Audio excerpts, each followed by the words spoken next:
Hi, welcome to SBF Forum Videos. I'm Peter Loshak. We are continuing our coverage of the divisional round in the NFL playoffs. And right now we're going to cover the Indianapolis-New England game with Sean Higgs from NJWiseGuys.com and Joe Duffy from OffshoreInsiders.com. And Sean Higgs is a brand new guest to our videos. Very impressively picked the Chiefs in Week 17 of the NFL. And Joe Duffy needs no explanation, introduction. You all know him, 27-17 against spread in our videos. Guys, thanks for being back with us. Thank you. And I am a New Jersey native, too. Oh, that's great. Hey, Joe Duffy, Sean Higgs previewed the Week 17 KC Chargers game with us and picked KC at plus 9.5. Line closed at like 14, and we saw it happen. Pretty impressive, huh? Yeah, no, that it definitely was. And when that line skyrocketed because of, the playoff implications, that became an even stronger play, obviously. That's for sure. Absolutely. All right. Well, very glad to have you guys analyzing this game with us, New England and Indianapolis. And New England is a 7 or 7.5 point home favorite. Totals 52.5 or 53. And let's start with you, Sean Higgs from NJWiseGuys.com, who again gave us an awesome pick on KC in Week 17. You told me that this is your strongest play of the divisional round this week. You like it a lot. Which side do you like here and why? I love the New England Patriots here. Really? Yes, I do. Now, listen, I know Indy, they got coming in on a high, great comeback win, but I saw another team come in here off a great win. I think Tebow and the Broncos came in here off a great win 2 years ago and got smoked. Not comparing the two teams, but I do think Denver had a little better defense. Indy does have revenge. Patriots smoked them last year, 59-24. Luck tossed 3 picks. 2 of them went back for touchdowns. New England also chipped in a punt return touchdown. And I also like New England because I think they got a lot to prove here.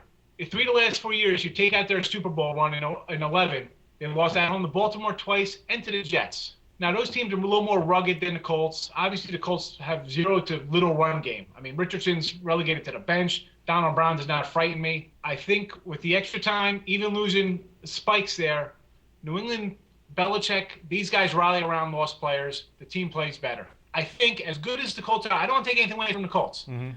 They won at Frisco. At home, they beat Denver and Seattle. That was with Reggie Wayne, too.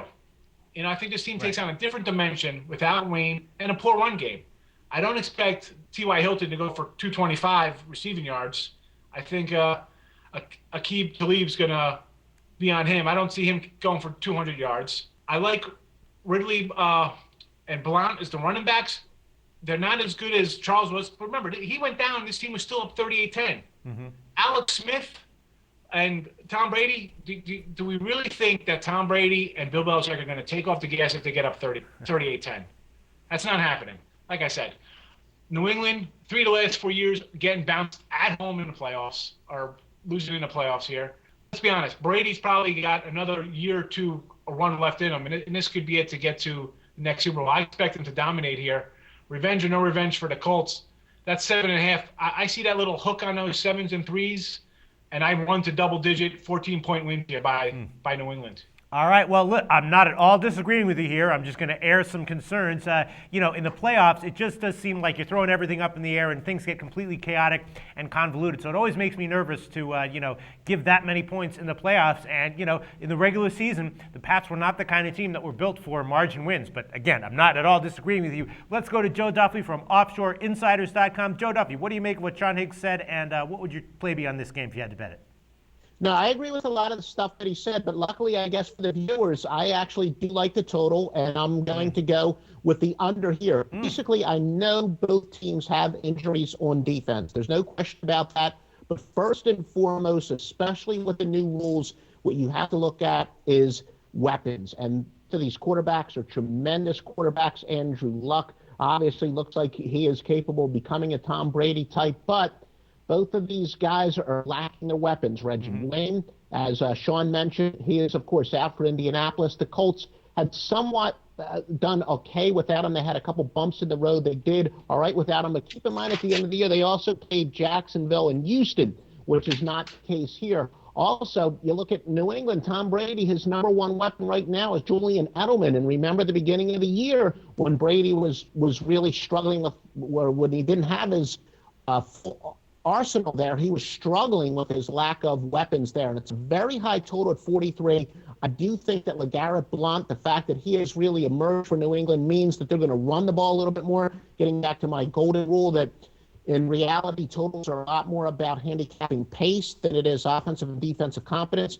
And I do think that New England's going to go at the running game a little bit more. Sean is right. Indianapolis doesn't have much of a running game, but they didn't really have a very good running game all year long. That's accounted for in a pretty high total. So this is one of those games that can be high scoring, yet still go under the total. I think there's going to be about 48, 49 points scored, and it's going to sneak under the total. All right, Joe Duffy, you know how much I trust your opinion. So again, I'm not disagreeing with you. I'm just going to air my concerns here. You know, all the issues that you just mentioned with the Indianapolis were, of course, in play last week. And, you know, that game went to 91? I mean, you know, that's part of the reason why this total is so high, right? No, I agree with you. But again, sometimes the odds makers overreact. Even in the case of New England, where they've got some injuries, is at the linebacker position and defensive tackle, I think that it's going to give Indianapolis a chance to diversify their offense a little bit and run the ball. But yeah, I do expect the game to be high scoring, but again, it's still going to sneak under the total. Right. Okay. Joe Duffy from OffshoreInsiders.com liking the under at 53. Sean Higgs, you know, you're loving New England here. Do you have any sense of whether it's likely to be a high-scoring or low-scoring game? I'm looking at probably a 34-20, 34-24 type game. So I guess a little high scoring.